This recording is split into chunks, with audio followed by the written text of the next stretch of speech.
Et bonjour à tous, mesdames et messieurs, j'espère que vous allez bien. Bienvenue sur le dernier épisode de ce Summer Tour du SNS Sports Talk. Et on se retrouve bien évidemment avec l'homme de la journée, c'est Samuel. Comment ça va?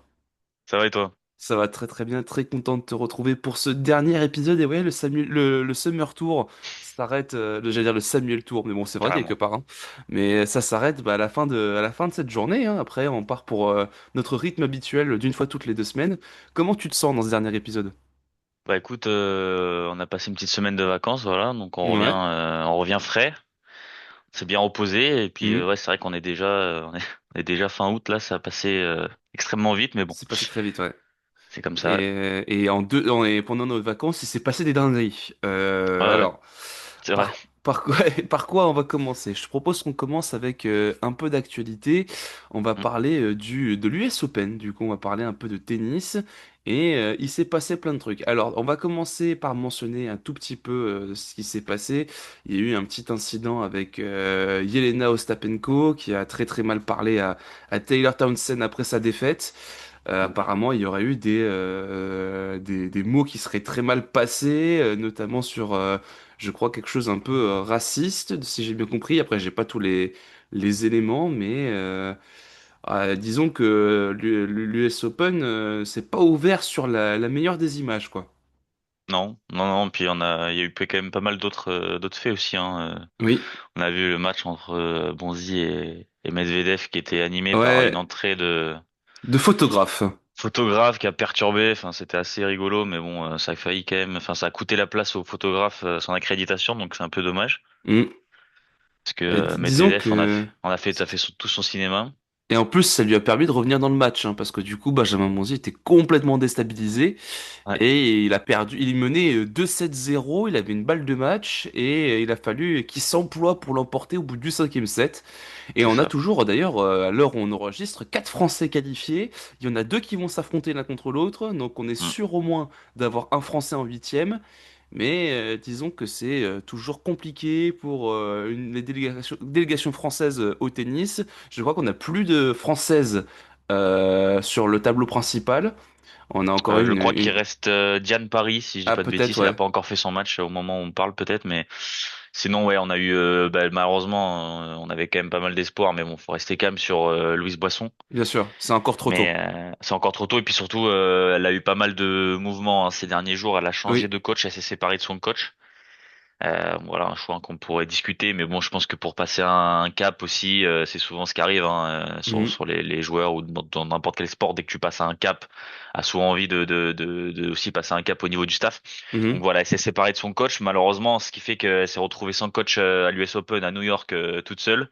Il paraît même qu'elle a fait des entraînements où c'était elle qui ramassait ses propres balles, donc ça interroge un peu Ouais, aussi ouais, sur le ouais. professionnalisme et sur ce choix-là. Mais bon, voilà, on peut pas trop lui en vouloir. Il y Non. a faut aussi qu'elle digère tout ce qui s'est passé et qu'elle arrive à se constituer un staff qui est maintenant à la hauteur de son potentiel et Voilà. que ça puisse se dérouler sur les prochains tournois. Mais oui, en plus, elle a largement le temps. Je rappelle qu'elle a 22 ans de souvenirs, donc je pense sincèrement qu'il n'y a pas de souci à se faire de ce côté-là. Mais c'est vrai que t'as vraiment l'impression que là, l'US Open, là, cette année, je sais pas, t'as pas un super sentiment, on va dire. Est-ce que ça fait plusieurs fois qu'il se passe des choses un peu anormales? C'est très bizarre, c'est très bizarre. Mais en tout cas, on va essayer de continuer à suivre ça. Et bien évidemment, dans 2 semaines, le tournoi sera terminé. Donc on aura de quoi vous parler du résultat d'ici là. On va Mm. passer à un autre sport. On va parler un peu des championnats du monde de badminton qui battent leur plein actuellement et qui sont disponibles sur l'équipe 21 de souvenirs. Ouais, exactement. Ça se passe pas trop mal pour nos Français. Alors, Pas trop mal. on va dire que on avait pas mal d'espoir, on va dire, parce que Voilà. on a quand même des badistes qui sont de très grande qualité. Mhm. Notamment avec les frères Popov qu'on avait qui ont éclos il y a quelques mois et quelques années. L'année dernière au JO, ils avaient été quand même relativement performants, même si évidemment on sait que au badminton la concurrence asiatique est très très forte. Oui. On a aussi des pays comme le Danemark qui sont depuis très longtemps au très haut niveau et on a toujours du mal à voir émerger d'autres pays. Mais la France arrive à faire petit à petit sa place. On a donc les frères Popov, on avait aussi Alex Lanier Oui. qui est tout jeune, hein, 20 ans seulement, septième mondial. Donc petit à petit, on arrive à un peu à À se tirer mettre en notre épingle du avant jeu. exactement. Et on a aussi la paire mixte, parce qu'il y a aussi le double mixte sur ce tournoi-là. Et on a Delphine Delru et Tom Jikel qui sont numéro 8 mondial et qui, en juin dernier, ont un peu ont fait perdre les deux et ont vraiment réussi un exploit parce que ils ont remporté en fait l'Open d'Indonésie et Mhm. c'est un peu le Graal hein, du badminton. C'est un peu, je sais pas moi, Le un Roland vrai tournoi. Garros du badminton. Ouais, voilà, c'est vraiment un gros tournoi. Ils ont réussi cet exploit-là, donc ça leur a fait évidemment un grand bien pour le badminton et puis surtout, ça permet de voir qu'on a quand même des Français qui sont présents. Donc, on avait quand même pas mal d'espoir. Voilà, pour tout vous dire, on devait à la base enregistrer hier, donc Oui. les matchs se sont terminés hier après-midi, donc on avait quand même pas mal d'espoir. Malheureusement, au final, tous nos Français masculins en simple se sont fait éliminer hier, donc en huitième de finale, Disons que quand je malheureusement. disais ça se passe pas trop mal, ça s'arrêtait là, quoi. Bah, en fait, on avait pas mal d'espoir mais malheureusement, ils Voilà. ont assez peu de chance au tirage. On a Christo Popov qui a joué le premier premier Ouais, mondial, le ils sont chinois tombés Shin sur les Yuki. pires tableaux, en fait, globalement. Ouais, si, voilà, quand t'arrives en huitième de finale, malheureusement, il y a vite du très haut niveau qui arrive et ils ont joué leur chance. On a vu un Christo Popov qui était quand même assez performant face au numéro un mondial, mais bon, voilà, au bout d'un moment, là, on va dire que La la logique a été logique, respectée. voilà, la logique a été plus ou moins respectée sur les adversaires des Français. Donc on n'aura pas de Français malheureusement en quart de finale en simple, mais on a quand même la paire mixte dont je vous parlais juste avant qui a réussi à se hisser en quart de finale. Donc ça c'est une très bonne nouvelle et Ouais. puis on espère qu'ils vont, je crois que c'est vendredi donc le jour où on Le enregistre, jour d'enregistre, ouais. voilà, qui vont jouer leur quart de finale contre une paire chinoise si je dis pas de bêtises. Donc on espère que ça va passer. Et bien évidemment, on en reparlera dans 2 semaines et c'est à suivre sur l'équipe 21. On va pouvoir ajouter aussi encore deux petits mots avant de passer au gros encart foot, vous vous en doutez bien. On va parler un petit peu de la Ligue des Diamants, on va parler donc athlétisme. Samuel, qu'est-ce qui s'est passé pendant qu'on n'était pas là? Eh bien, on a eu plusieurs meetings de la Ligue de Diamant, donc les trois ou quatre derniers. Et on avait ensuite la finale qui s'est déroulée donc ce jeudi. Et donc on avait quand même quelques Français engagés sur cette finale de la Diamond League à Zurich en Suisse. Et on a Jimmy Gressier, le demi-fondeur français, qui s'est détaché en remportant le 3000 mètres. Donc il Mhm. remporte une finale de Diamond League. C'est vraiment une belle performance parce que ils étaient seulement que trois dans l'histoire à avoir remporté une Diamond League en France, enfin des Français pardon. Donc il devient le quatrième vainqueur français sur une Diamond League, donc ça c'est quand même très important. Surtout qu'on est maintenant à 2 semaines des championnats du monde, donc Ah, il va arriver très vite, ouais. ouais c'est un bon point positif pour lui. C'est mérité parce qu'il a été très bon toute l'année. Voilà, c'est un garçon qui est vraiment admirable à voir. Il est toujours souriant. Enfin, donc ça fait vraiment plaisir de le voir remporter ce 3000 mètres. Et on a aussi donc sa partenaire d'entraînement, Anaïs Bourgoin, qui finit troisième sur le 800. Donc ça, c'est une très belle performance aussi, surtout le chrono, une 56,97. Mhm. Deuxième performeuse de l'histoire française. Donc voilà, on a des bons résultats la veille d'un grand championnat. On espère que voilà, ces Français vont réussir à garder le rythme et puis pourquoi pas aller chercher des médailles à Tokyo. C'est en tout cas l'objectif. Ça va être difficile, mais on a des espoirs quand même. Tout peut se passer et puis on espère que ça ira pour nos Français. Donc on croise les doigts et on va terminer un peu cet encart sport global avec l'Eurobasket qui vient de démarrer. On a déjà eu quelques surprises, hein. L'Espagne championne au titre qui s'est fait surprendre et qui a subi une belle défaite, hein, franchement. Et notre équipe de France qui s'est imposée face à la Belgique, hein, avec un gros écart aussi.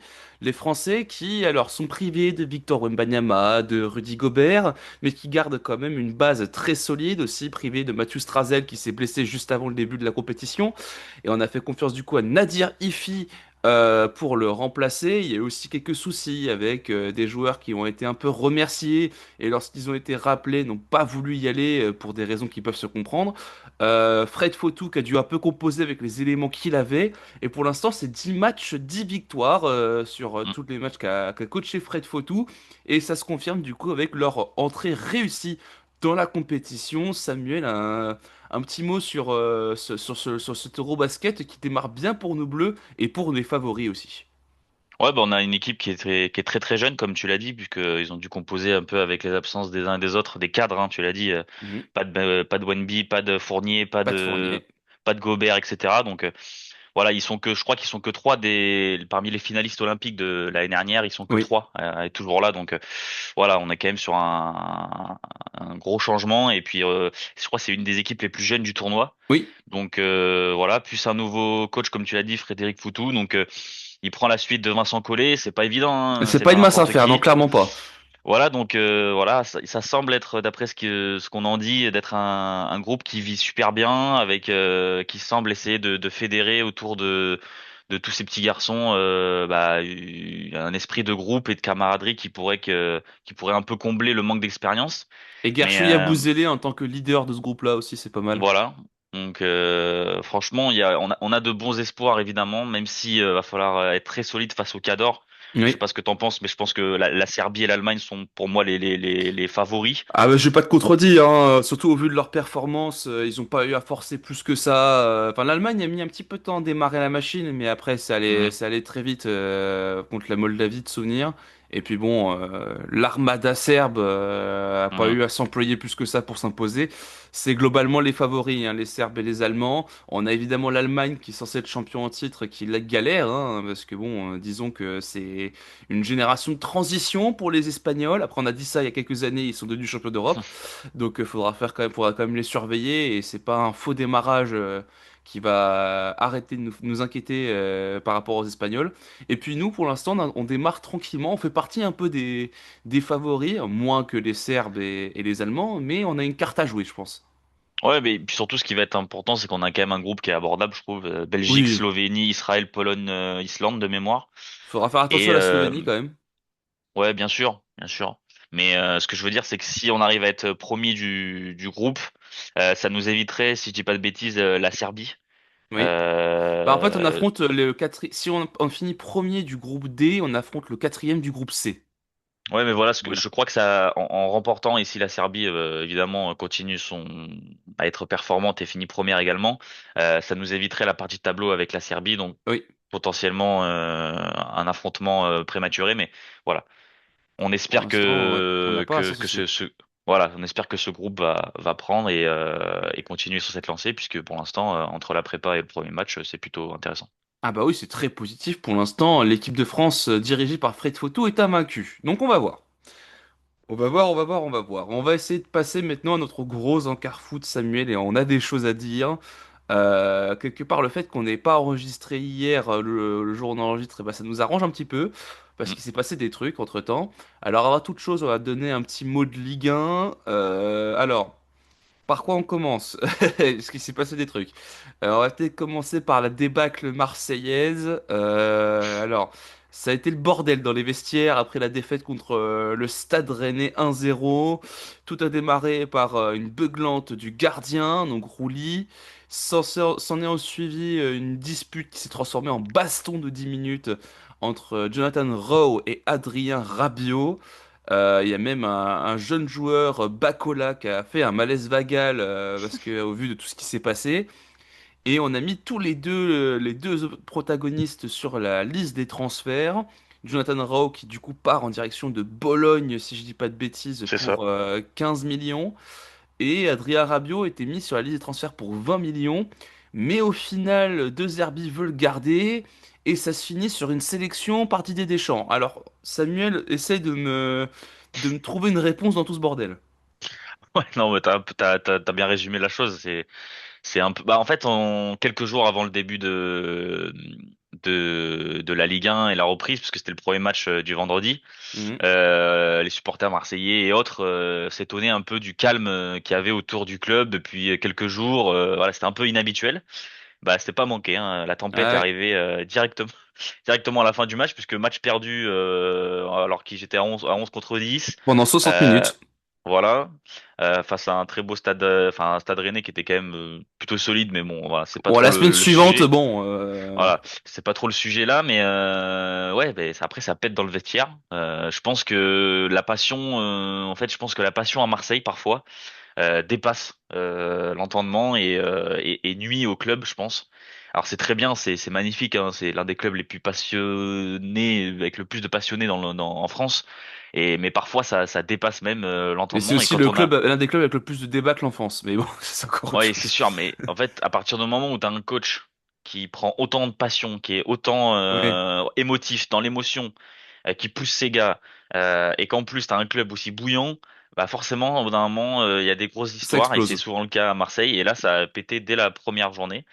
Et donc on a eu toute cette histoire, tout ce cirque un peu Rabiot, la famille, la maman Rabiot qui Maman parle dans les Rabiot qui médias. encore une fois nous a fait un petit coucou sur les médias, qui nous a dit que c'était une honte que son fils soit traité comme ça. Voilà, toujours là, ça fait plaisir. Toujours là. Écoute, moi je trouve si la mère d'Adrien Rabiot n'intervient pas dans un problème d'Adrien Rabiot, ce n'est pas un problème d'Adrien Rabiot. Moi je suis désolé, il Ouais, me c'est faut ça. une intervention. Et puis donc maintenant, si on revient un peu à aujourd'hui, à ce qui se passe maintenant et qu'est-ce qui va se passer, tu l'as dit, Rowe est parti, donc lui, hop, le problème est réglé. Mais de ce qui est de Rabiot, il est toujours présent. Mhm. Tu l'as dit, De Zerbi après le match face au Paris FC a ouvert la Qui, porte à un retour. qui d'ailleurs, le match du Paris FC, pour moi, n'a absolument pas rassuré, mais malgré le score, sur les problèmes de Marseille, hein, notamment en défense, Bien hein. sûr. Bon, Mais pour moi, il après, y a toujours un souci. c'était un contexte un peu particulier au vu de la Voilà. semaine qu'ils ont, qu'ils ont passé. Et donc, on a maintenant l'impression que les dirigeants sont un peu le cul entre deux chaises. Excusez-moi l'expression, où ils sont, d'un côté, on a le coach qui ouvre la porte, donc on va pas se froisser avec le coach, donc on va essayer de voir pour retourner, de réintégrer Rabiot, voir comment ça se passe. Et de l'autre côté, on a les dirigeants qui sont obligés de, un petit peu de, le discours qu'ils ont tenu, c'est-à-dire protéger l'institution, une bagarre inouïe, on peut pas garder un mec qui est capable de faire ça, etc. Il faut le punir. Il n'y a pas eu d'excuse du côté de Rabiot apparemment, ni du côté surtout de la mère, en fonction des, enfin, Oui, compte tenu des propos qu'elle a tenus. Donc moi pour l'instant je pense que soit Rabiot s'excuse et notamment revient sur les propos de sa mère, soit soit il part. Mais malheureusement le mercato est bientôt fini et si Rabiot est bel et bien parti, il va bel et bien partir. Malheureusement il va falloir le remplacer. Et sur ce côté-là, on a eu toute la semaine la possible venue de Ceballos du Real Madrid. oui, ils en ont parlé, ouais. Au Et au final, final, ça se fait pas. ça se fait pas. Donc actuellement, pour moi, la meilleure solution, ce serait que Rabiot soit réintégré au groupe, Et mais s'ils veulent il le faudrait, dégager, le dégagent en hiver, quoi. je sais pas, ou alors il faudrait que Rabiot s'excuse, qu'il y ait des excuses publiques, qu'il y ait une communication qui soit adéquate avec ce qui s'est passé, parce que pour l'instant, on a l'impression que c'est retournement de veste d'un peu de partout, quoi. Hmm. Mais bon, écoute, hein, ce serait pas la première fois avec Marseille qu'il y ait des retournements de veste, hein, donc à vrai dire, moi je suis juste, enfin, ça me fait juste rire, même si bien évidemment c'est terrible, on va dire. Jonathan Rowe qui apparemment, enfin la baston s'était un peu arrêtée, il est revenu pour mettre un coup par derrière à Adrien Rabiot, la sécurité qui a intervenu, enfin bref, un grand n'importe quoi. Donc bon, écoute, on va suivre la situation de près du côté de Marseille, hein, même si bon, pour l'incendie est encore loin d'être éteint. On va parler un petit peu aussi Ligue 1 Plus, un petit mot dessus. Du coup, ça fait 2 journées que ça a démarré. La troisième va démarrer ce soir avec mon Stade Brestois contre Lens. Mon Stade Brestois qui, bon, nous sort un 3-3 Perd contre des plumes Lille encore. pour ensuite prendre un 2-0 bien sale contre Toulouse et qui en plus perd Pierre Lesmelou pour le Paris FC pour 7 millions. Donc autant te dire que moi je suis en deuil national. En Disons plus, que... Oui, on dis-moi. a, dans l'épisode précédent, on avait fait nos petits pronostics, je crois qu'on avait tous les demi Toulouse en relégable. Ouais, et ils sont Ils nous deuxièmes. ont entendus, ils nous ont entendus. Et pour l'instant, franchement, le jeu est pas trop mal, donc il C'est nous pas faut fermer mal. nos bouches, donc c'est Ouais. intéressant. On est des mauvaises langues, Samuel. Ouais. Est-ce qu'on a vraiment prédit l'avenir finalement? On ne sait pas. Non, je crois pas. Mais écoute, disons que pour l'instant, moi je suis plutôt satisfait de ce qui se passe avec la Ligue 1+. Toi, ton avis un peu dessus? Ouais, moi j'ai fait le pari de prendre directement l'abonnement via DAZN parce que via DAZN t'avais accès aussi à la Serie A, Oui, l'Eredivisie et d'autres choses et la Ligue c'était pour le saoudienne, mais bon, pour la Ligue voilà saoudienne, c'était elle est pour passée chez bref. Sagnani.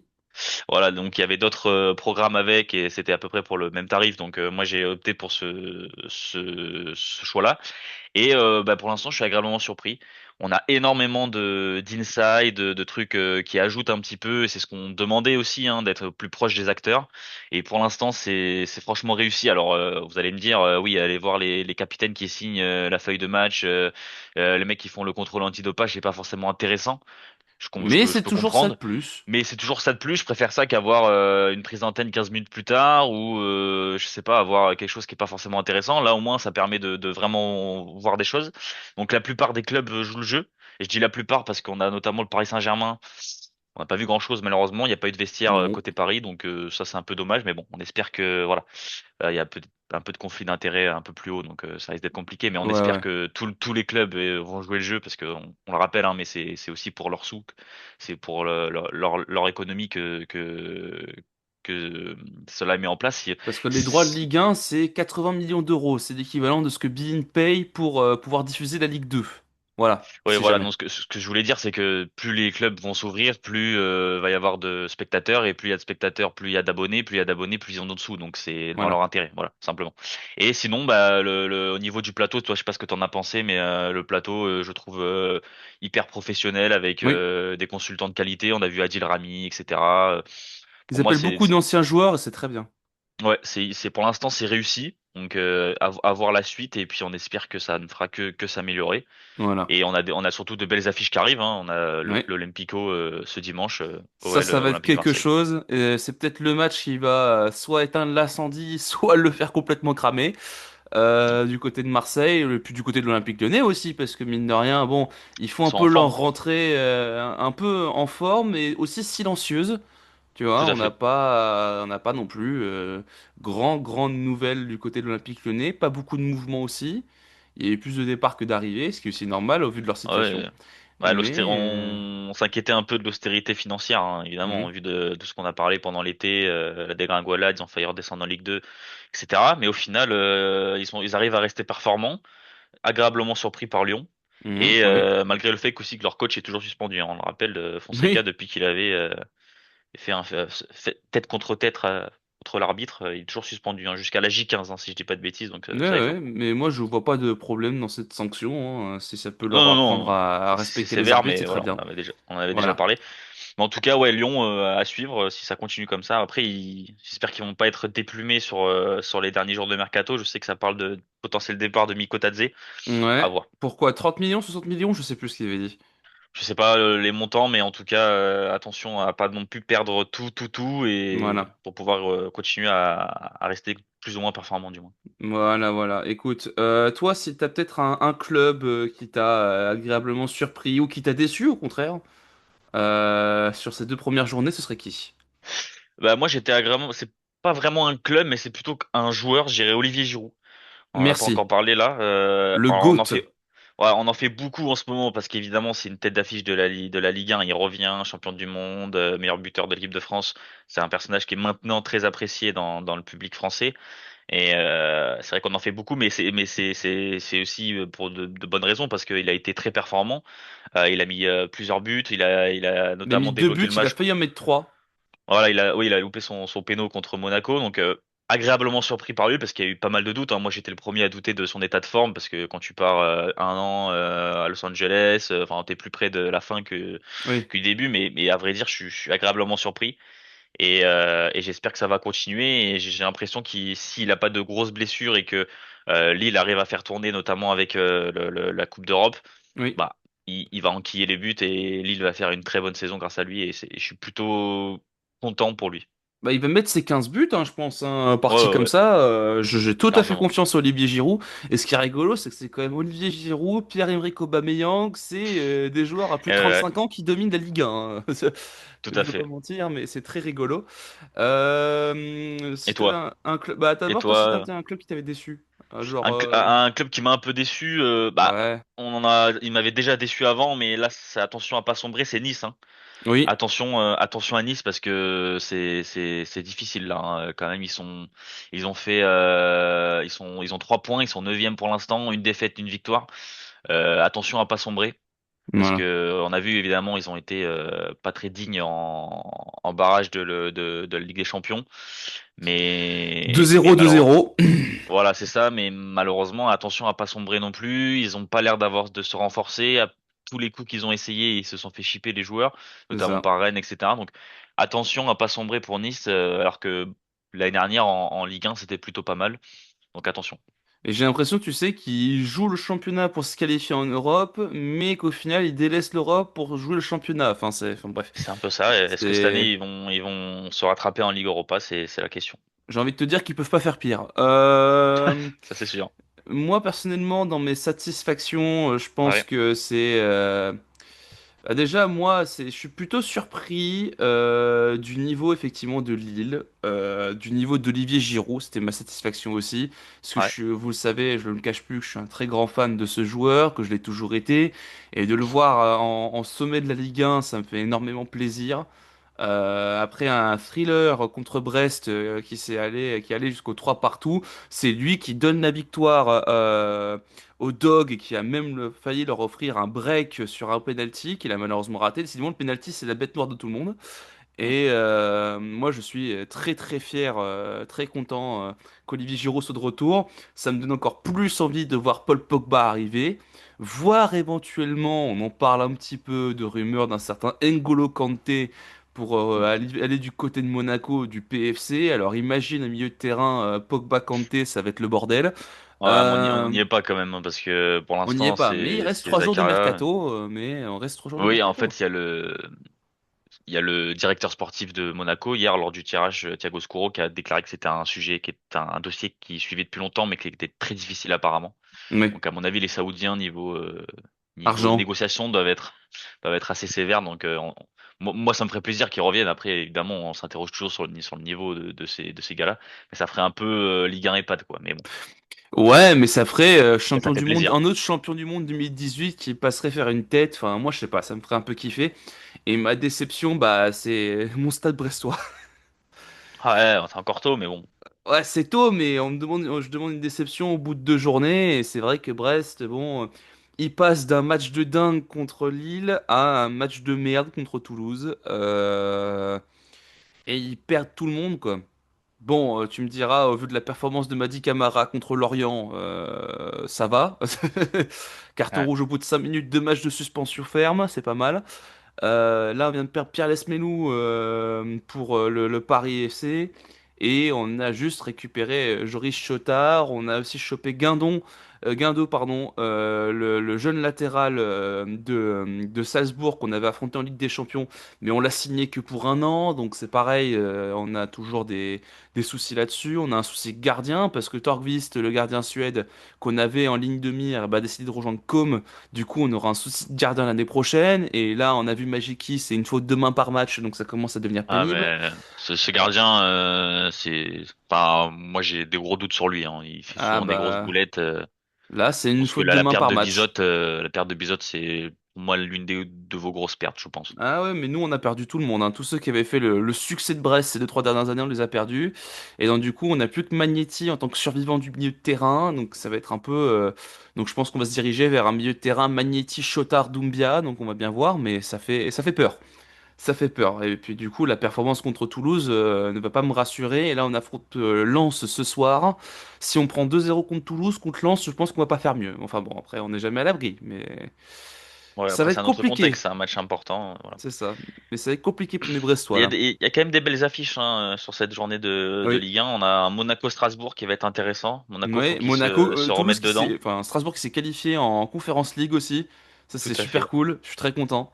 Et donc Ouais, ouais, du coup ça ils va vont être. pouvoir Et puis découvrir surtout, l'Europe 19 ans après. oui, et moi je suis agréablement surpris par l'équipe de Rosenior, très offensive. Alors il y a Oui, des petits soucis à régler encore derrière, il y a des petits ajustements, mais pour l'instant, même en étant moyens, ils ont réussi à arracher des victoires. ouais, Donc c'est de bon augure pour une équipe qui me plaît beaucoup. ouais, c'est clair. Et donc c'est donc Strasbourg à suivre de très près cette année. Moi, je suis vraiment très curieux. Le Paris Saint-Germain, un petit mot aussi, qui deux fois 1-0, hein, 2 victoires tranquilles. En même temps, c'est normal. Ils n'ont pas eu beaucoup de préparation. Donc pour l'instant, ça se déroule un peu tranquille pour Paris. Bah oui, Euh, pour moi, ils continuent leur préparation, hein. hmm. Honnêtement, ça se voit qu'ils sont en rodage et c'est normal, hein. Ils ont commencé l'entraînement il y a très peu de temps, donc voilà, ça va être un rodage. De toute façon, il n'y a pas de doute sur le fait qu'ils vont gagner ce championnat, enfin, à moins d'une catastrophe nucléaire Oui, voilà. et d'un des outsiders qui seraient ultra performants. Je vois pas qui pourrait les inquiéter, honnêtement, au vu d'eux. Non, clairement pas. Clairement pas. On va du coup parler rapidement, mon cher Samuel, de la Ligue des Champions et de la liste de Didier Deschamps. On va commencer par le dernier. La liste de Didier Deschamps, donc on a appelé Adrien Rabiot, mais on a appelé Marnès Akliouche. Ça c'est plutôt sympathique. On n'a pas d'Hugo Ekitike par contre. Mais je sais pas, je trouve ce groupe plutôt sympathique. Alors on n'a pas d'appel on a rappelé toujours Lucas Hernandez, Mm. alors qu'on a Lenny Les deux Yoro frères les Hernandez. deux frères Hernandez, alors qu'on a Lenny Yoro qui attend son tour. Un petit mot sur cette liste de Deschamps pour les deux matchs de qualification pour la Coupe du Bah, Monde. écoute, on arrive un peu dans le moment important. On arrive sur les mois qui vont compter parce qu'on est en préparation de la Coupe du Monde. Il y a quand même une qualification à aller chercher, même si voilà, ça va être relativement Oui, simple. voilà. Sauf catastrophe, mais voilà, donc on est sur un groupe resserré, 23 joueurs alors qu'il aurait pu en prendre 26, donc on comprend la logique de Deschamps de vouloir d'ores et déjà installer bah voilà une concurrence et surtout de devoir créer un groupe, resserrer l'effectif et d'avoir vraiment des gars qui sont immuables et voilà. Donc ça, c'est un bon point, je pense, que de la part de Deschamps de vouloir resserrer un peu ce groupe. Après, c'est un peu du Deschamps comme d'habitude, quoi, hein, à part Oui. la surprise Marnès Akliouche. Pourquoi maintenant? Je sais pas, alors qu'il a fait une bonne saison l'année dernière, il aurait pu le prendre plus tôt, peut-être en juin. Pourquoi maintenant? Bon, vaut mieux tard que jamais, tu me diras, mais voilà, je Pour m'interroge éviter un peu peut-être qu'ils là-dessus. partent dans un autre pays, je pense aussi. Parce que Oui, je oui, crois que par il y contre, a par ça exemple, tu aussi, oui. vois, il y a Alban Lafont, selon les dernières rumeurs, il part en Côte d'Ivoire, vu qu'il n'a pas été Ouais, sélectionné après, par Alban Deschamps. Lafont, Oui, malheureusement, c'est voilà, un peu la mais descente aux enfers, hein. voilà, mais c'est juste voilà pour dire aussi que c'est Oui, il y avait peut-être aussi pour cet ça, aspect-là. voilà. C'est vrai, t'as raison, il y a peut-être cet aspect-là, mais ce que je veux dire, c'est que dans l'ensemble, on est quand même sur du Deschamps Du classique. Deschamps classique, oui. Ouais, on est sur mais il y a quand même beaucoup d'offensifs, hein, je trouve. Donc on va être sur une attaque à 4, je pense. Après bon, Euh, l'offense, bon, c'est généralement c'est passe la balle à Kylian Mbappé et les autres aller manger un pitch, quoi. oui, Donc faut espérer que ça se passe exactement. mieux. C'est les gars devant, démerdez-vous. Donc en espérant qu'il y ait une tactique un peu plus développée, même si avec Deschamps, la tactique c'est pas trop son truc. Par contre, derrière c'est toujours solide. Et Oui. là où je m'interroge par contre, et là où pour moi il y a débat, c'est les deux frères Hernandez. Ouais, ouais, ouais. Enfin, Il y en a pendant qu'il y en a un qui va en Arabie Saoudite et l'autre qui joue 20 minutes par match, ça pour va moi, il y a être. pas trop je vois pas trop la logique là-dedans, hein. Bah, Théo Hernandez à la limite d'accord, mais Lucas, je comprends pas trop. Sachant qu'on a Même vraiment un pas. Lenny Yoro qui attend son tour depuis un moment aussi. Ouais, voilà. Donc il y a une question là-dessus. Après, on verra évidemment comment Didier Deschamps va faire jouer cette équipe. Et puis le point un peu positif, c'est qu'il s'est pas non plus entêté avec un Kolo Muani, par exemple, alors que Voilà. ça faisait des mois et des mois que Kolo Muani n'était pas hyper performant. Même l'année dernière, il était cata avec le PSG et Mm. pourtant Didier Deschamps lui accordait encore une confiance. Donc on était Et un je peu crois qu'il a pas rappelé non plus Christopher Nkunku aussi, de souvenir. voilà. Donc Et il part tous les deux en Italie, d'ailleurs. c'est ça. Et donc, pour moi, ça, c'est un bon point qu'il s'entête pas avec Colomani. Il est pas Mm. bon, il l'appelle pas. Voilà. Voilà. Donc ça, Au bout d'un c'est un moment, peu mon avis là-dessus. il faut couper le bandage. Mais pas de Tolisso, comme tu l'as dit, il y a quelques Non. absents, pas de Tolisso, pas d'Ekitike. Pour moi, Ekitike, s'il continue à être aussi performant avec Liverpool, il n'y a pas de raison qu'il le prenne pas. Voilà, c'est ça. Et puis, du coup, je pense aussi que pour l'instant, Rabiot, eh ben, sa place, elle est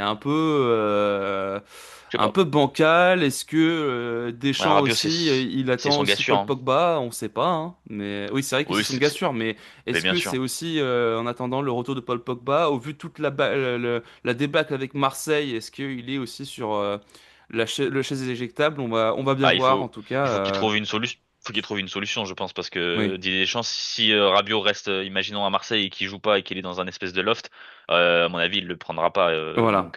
Donc bon, On verra. affaire à suivre. Et donc du coup, les deux matchs qui vont arriver là très très vite, la trêve internationale après cette troisième journée.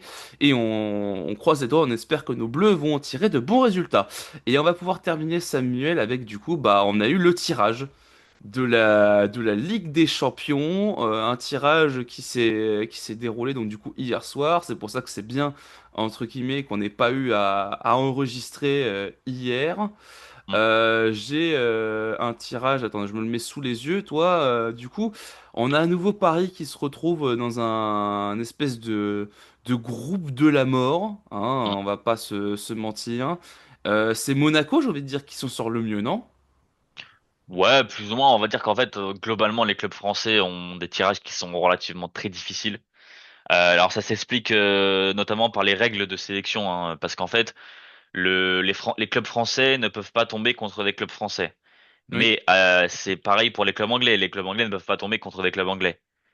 Donc ce qui fait que les clubs anglais, ils sont 5 ou 6.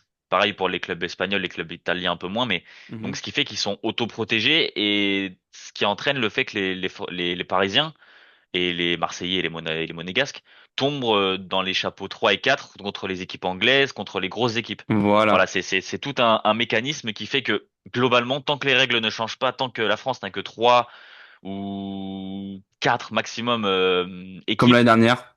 voilà, on risque d'avoir chaque année des tirages relevés pour ces équipes-là, Voilà. et à l'inverse pour d'autres équipes, notamment espagnoles et anglaises.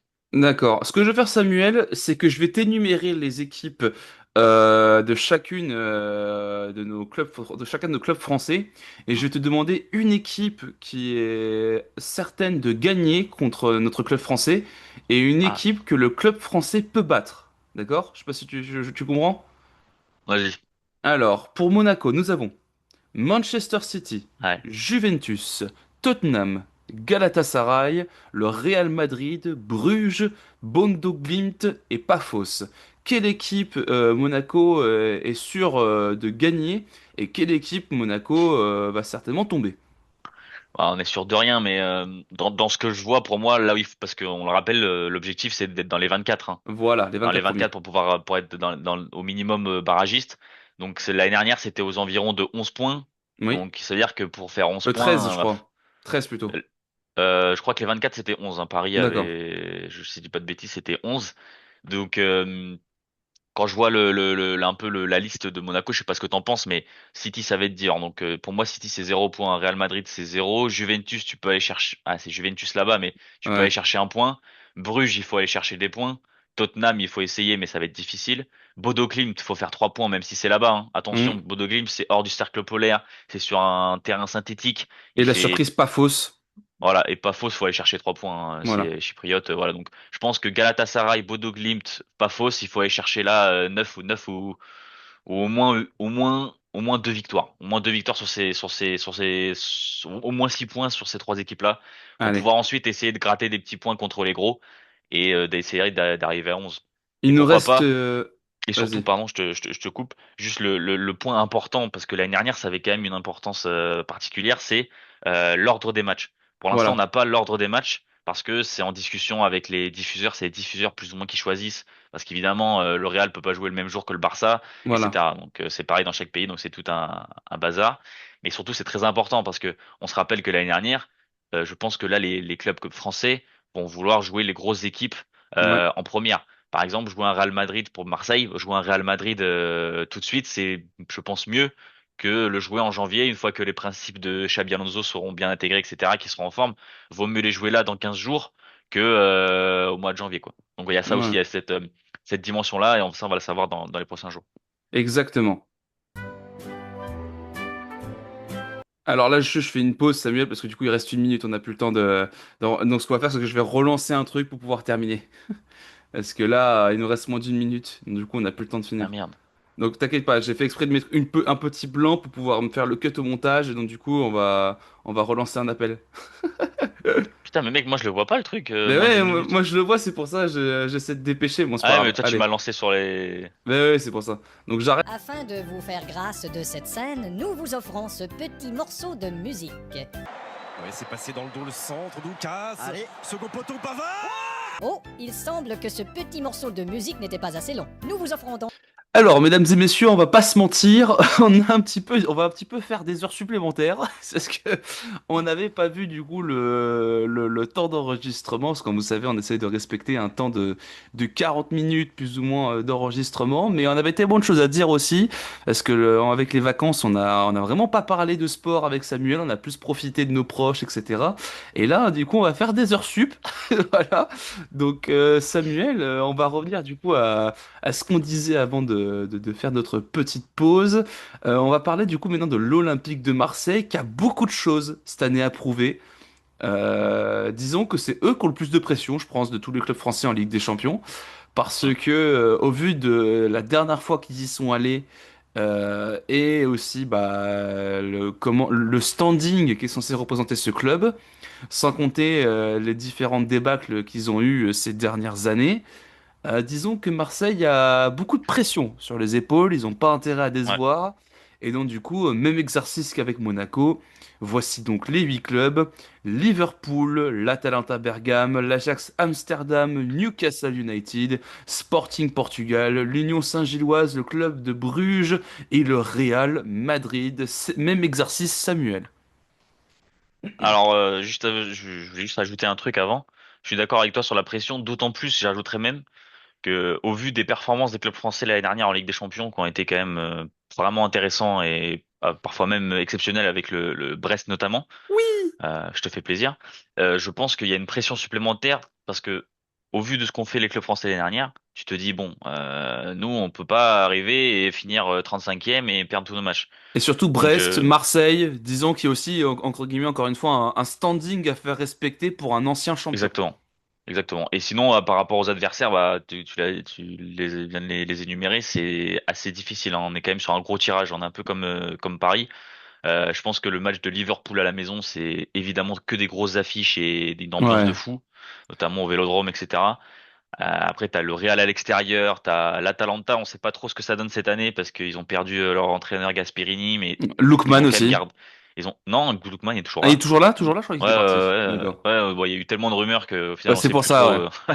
Et donc ils ont gardé quand même des gros joueurs. Donc je pense que ces trois-là, Liverpool, Real Madrid, Atalanta, ça va être très difficile. Il va falloir aller chercher quelques points, mais je pense que les victoires, ça sera vraiment compliqué. Ils Et vont aller sinon faire un après, gros séjour bah en Belgique aussi. exactement ce que j'allais dire. Il va falloir aller voir les amis belges et il va falloir aller chercher des points parce que après le reste ça reste du très haut niveau. En l'Union Saint-Gilloise ça Ouais. joue très bien, Bruges on l'a vu en barrage ça joue très bien. Le Et après Sporting, bah ça va un peu, bon, ça va être un petit peu compliqué pour le Sporting, hein. Bah, ouais, évidemment, la perte de donc, Gyökeres, ça va laisser un énorme vide. On n'a on va pas dire qu'il aussi le, me- va falloir être très fort contre les faibles. Voilà, c'est C'est ça ça. que je retiens moi. On n'a pas aussi le meilleur Ajax hein, non plus de ces Non, dernières années. Ça va t'as être raison, t'as compliqué. raison. Par contre, on est peut-être sur le meilleur Newcastle de ces dernières années, hein, pour le coup. Ouais, ils sont très forts. Après, à voir s'ils vont garder Alexander Isaac, hein, évidemment, Voilà. leur attaquant. Donc voilà. C'est de la Donc grosse je pense que interrogation. enfin ces clubs, on va dire moins clinquants, Union Saint-Gilloise, Sporting, Bruges, Newcastle, va falloir aller chercher au moins 2 ou 3 victoires s'ils veulent espérer Voilà. aller choper le barrage. Et donc, du coup, maintenant, on va passer au champion en titre. Ça fait bizarre de dire ça quand même. Au Ouais, c'est vrai. champion au titre, le Paris Saint-Germain. Alors, disons que vraiment, je crois que c'est peut-être le pire tirage hein, Ouais, clairement, clairement. C'est le qu'un pire tirage. club pouvait avoir. Et puis en plus, c'est pas la première fois que ça leur arrive. Ça fait 2 années de suite. Alors, laisse-moi te Ça sera lister tout pareil, hein, ça. chaque année, hein. Ah bah, ça va être ça, hein. Pour moi, Alors, plus ou moins. nous avons donc le Bayern de Munich, l'Atalanta Bergame, Tottenham, Newcastle, le FC Barcelone, le Bayer Leverkusen, le Sporting Portugal et l'Athletic Bilbao. Alors du coup là-dedans, ce qui est rigolo, Samuel, c'est qu'on a ta surprise du coup en Liga cette saison et on a vraiment le champion d'Allemagne, le champion d'Espagne, le vainqueur de la Ligue Europa, Oui, bref, oui, il y a du très lourd, hein. le En fait, vainqueur c'est aussi de la Ligue clairement le pire portugaise tirage, hein. aussi. Enfin bref, globalement, ça va être l'enfer en fait pour Paris encore cette année. C'est du gros n'importe quoi. Ouais, bah alors, on peut avoir deux visions. On peut se dire ça va être l'enfer, mais on peut aussi se dire ils sont champions en titre, ils ont roulé sur tout le monde en Ligue des Champions l'année dernière et En ayant en vécu un enfer aussi en phase de poule. voilà, le phase de poule c'était un peu les réglages un peu difficiles, mais après ils ont déroulé, hein. Quand tu gagnes 5-0 en finale contre l'Inter, tu peux que Ça être va. impressionnant. Donc pour moi, s'ils respectent leur statut et qu'ils respectent leur standing, il y aura pas de souci pour finir dans les 8. Oui, voilà, je m'inquiète pas Mais il y trop. a quand même des énormes affiches et ça va être super à regarder. À noter évidemment que c'est cette nouvelle formule, c'est donc la deuxième année que cette nouvelle formule est mise en place. Oui. Et donc on a quand même des très grosses affiches. Ouais, bah justement, Ça j'allais y c'est venir. J'allais y venir parce que j'avais aussi là les plus gros clubs européens là sous les yeux, vu qu'on a le temps du coup et qu'on fait des heures sup, on va pouvoir en parler un peu. Alors, qui c'est que j'ai envie de regarder un petit peu? J'ai devant moi, j'ai le Liverpool. Liverpool qui a aussi un sacré tirage, par exemple, le Real Madrid à domicile, le PSV à domicile, l'Inter à l'extérieur, Marseille à l'extérieur du coup, l'Atlético de Madrid à domicile, le Karabakh à domicile, Francfort à l'extérieur, qui est notre surprise à tous les deux en Allemagne, et Galatasaray à l'extérieur. Ça, pareil, c'est un gros ouais, non tirage. mais c'est intéressant. Bah, après, j'ai un avis un peu différent là-dessus, dans le sens où pour moi, ces matchs de poule, ils sont très bien parce que c'est un spectacle. On a Ouais. vraiment des grosses affiches. Mais évidemment, enfin, je sais pas toi, mais une fois que les matchs à élimination directe arrivent, les matchs couperets, au final, ces matchs de poule, on les oublie un peu. Je sais pas toi, mais moi j'ai assez peu de Ah, souvenirs de l'année dernière des matchs de poule, hormis les matchs du PSG où on se disait bah ça va être moi j'ai les miens. difficile. Voilà, les matchs de Brest où on a eu les matchs des clubs français, mais les grosses autres affiches, j'ai assez peu de souvenirs personnellement. Enfin, Ouais, bah disons que enfin comme ils sont arrivés au début, tu sais, par exemple je pense par exemple ben au c'est PSG ça. Arsenal de Oui, mais phase de poule. Non mais non, dans le hors sens club français, tu vois. bah hors club français, j'avoue, c'est vrai, Tu vois, les grosses affiches finalement, on les j'ai pas a le moins souvenir en d'un tête. banger, hein. Et alors que On- pourtant là, tu vois, cette année encore, excuse-moi, je te coupe. Cette année encore, là par exemple, typiquement, je vois qu'on va avoir encore une fois pour la neuvième année de suite un Manchester City Real Madrid. Tu voilà, vois, on va avoir un Real Madrid-Liverpool aussi. Un Real Madrid-Juventus. Enfin, tu vois, il va y avoir des c'est sacrées ça. affiches, quoi. Il y a des L'Inter-Dortmund, grosses, il y a des grosses Inter-Arsenal. affiches. Il y a des grosses affiches. C'est intéressant pour le spectacle et je pense que c'est le but, hein. Plus de spectacles, plus de sous, etc. C'est le principe de l'UFA, Barcelone-Chelsea, c'est leur quoi. but. Enfin, Voilà, donc évidemment c'est le principe, mais au final. C'est vraiment comme au final avant à avec la même phase de poule qu'avant. Au final, les matchs qu'on retient et les matchs importants, c'est les matchs couperets oui. et c'est les matchs à élimination directe. Même si la dernière journée avec le multiplex est toujours un gros point positif et c'est quand Oui, oui, même oui. vachement excitant à regarder. Clairement, clairement, clairement. Juste du coup, Samuel, on a encore le temps de dire deux, trois petits trucs. Juste, voilà, pour la vanne, parce que j'ai vanné sur ce club la semaine dernière, je voulais parler un peu de la Carabao Cup de Manchester United, qui s'est fait Hmm. sortir honteusement contre le club de Grimsby. Il y a même le Bayer Leverkusen qui a fait une vanne sur Twitter et qui a dit on a très peur de tomber sur Grimsby. Tu m'étonnes. L'élimination de Manchester United qui continue encore une fois ce cercle infernal. Je pense qu'au bout d'un moment, Ruben Amorim va falloir arrêter arrêter l'hémorragie. Parce que là, c'est de plus en plus honteux. Il y a un pauvre monsieur sur les réseaux sociaux qui n'arrive plus à couper ses cheveux depuis plus de 300 jours parce qu'il gagne pas 5 matchs de suite. Pour Manchester United, bon, dire qu'on est dans une crise, c'est un peu un euphémisme. Bah ouais. En plus, quand tu vois le recrutement qui a été gargantuesque avec des 80 Ah oui, millions et 100 millions par-ci par-là. Mbemo et compagnie. Voilà, d'ailleurs, c'est lui qui rate son péno, le dernier, si je dis pas de bêtises. Oui. Donc ça fait mal. Le Voilà, meilleur écoute, buteur de Manchester United, c'est Harry Maguire. Voilà. voilà, le cirque continue.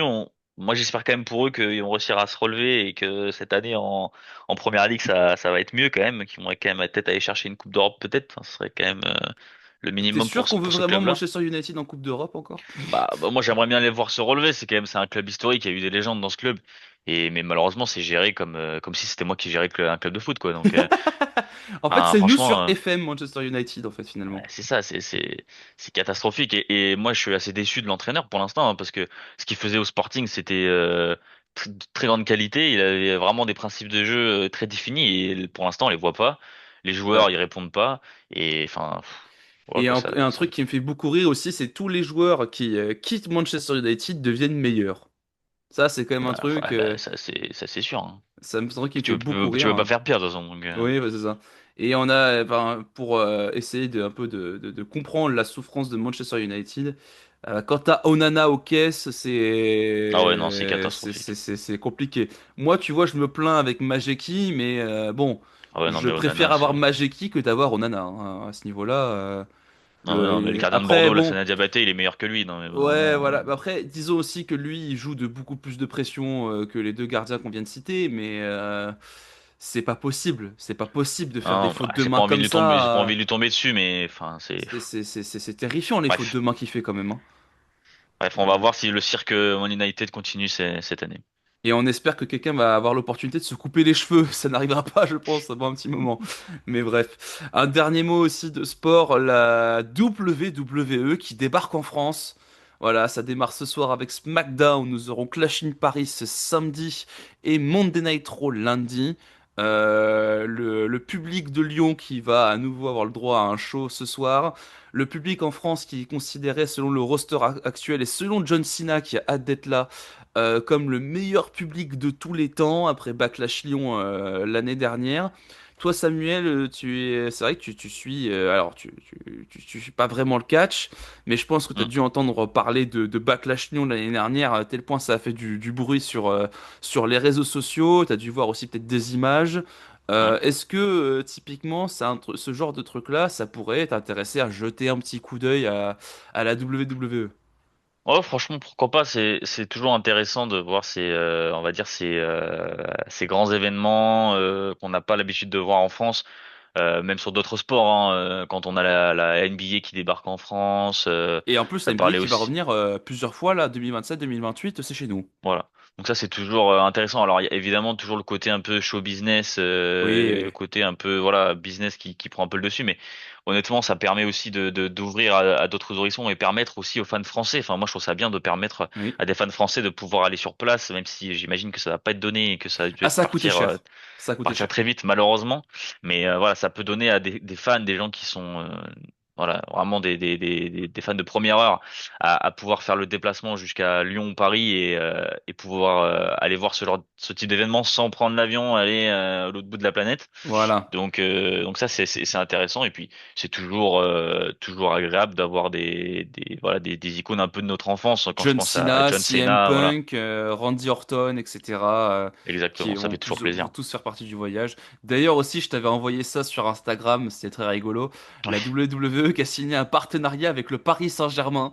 Alors, on parlait de multivers plein de fois, mais alors je crois que ça, c'est peut-être le truc le plus lunaire que j'ai vu passer. Et ça va démarrer, en plus, le partenariat va démarrer dès ce soir ou demain. Mm. Mais Hâte de voir Dembélé faire les doubles ouais, saltos. faire faire un moonsault, mais c'est vrai que c'est ce genre de truc-là.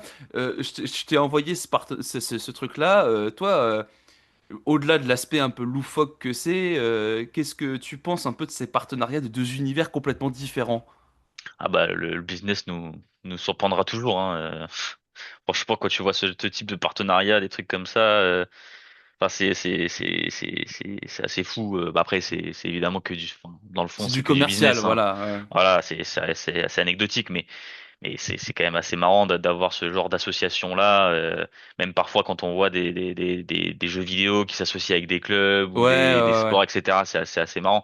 On avait vu par exemple, si je sais plus, c'était sur Fortnite, je crois, il y avait des joueurs de foot. Oui, il y a eu Harry Des, Kane, des trucs comme voilà, ça. c'est voilà, on a des crossovers, on va dire, assez particuliers. Ouais, mais surtout que ce qui est étonnant aussi, c'est que ils l'ont pas fait avant avec le Real Madrid, ils l'ont pas fait avec d'autres clubs, tu vois, ça démarre avec le PSG. Ouais, Donc c'est très curieux. ça témoigne aussi de la dimension que prend le Paris Saint-Germain. Hein. Bon, Ouais, on sait qu'évidemment c'est une marque exceptionnelle à l'international. Hein. C'est la seule équipe à avoir son son son magasin dans tout le monde entier, mhm, d'avoir une marque. En fait, c'est devenu une véritable marque le Paris Saint-Germain c'est maintenant, ça. et tu le vois encore plus avec ce type de partenariat. Et donc du coup, moi Et je ça, suis très. c'est à mettre au crédit des Qataris. Hein. On peut évidemment Ah, critiquer leur gestion et c'est obligé, c'est important de le souligner, c'est vrai. voilà, on peut critiquer comment ils ont géré le club et le fait d'avoir un État particulier qui supporte Ouais, véritablement un club. Mais au-delà de ça, ce qu'ils ont fait, comment ils ont transformé la marque Paris Saint-Germain, ça c'est assez fou. c'est assez dingue et ce partenariat est juste une preuve supplémentaire d'à quel point le PSG est tout simplement Bah, le meilleur club du monde, hein, on va pas se mentir pour l'instant, hein, y a pas y a pas photo. Et moi j'ai hâte de voir un peu ce qui va se passer comme avec ce partenariat, c'est comme très rigolo. Est-ce qu'on va avoir des joueurs du PSG pour Clash in Paris? Je sais pas s'ils jouent à domicile le PSG là, cette journée. Je crois qu'il joue à Toulouse, si je dis pas de bêtises. Ils jouent à Toulouse. Ah, c'est Ouais. dommage. Ils jouent quand? Samedi, dimanche? Attends, je regarde vite fait parce que c'est très Je crois rigolo. qu'il joue samedi. Ils jouent samedi, donc ils seront pas pour Clash in Paris. Merde. Mais bon, Dommage. c'est pas grave. Mais en tout cas, je crois qu'ils vont annoncer le partenariat en live et tout, et qu'on aura peut-être des joueurs à lundi à Raw, on sait pas. Mais voilà, moi je trouve ça très très très très très rigolo. Mais voilà, en tout cas, je pense qu'on a tout dit, mon cher Ouais, Samuel. On a vraiment, je largement. pense, tout fait.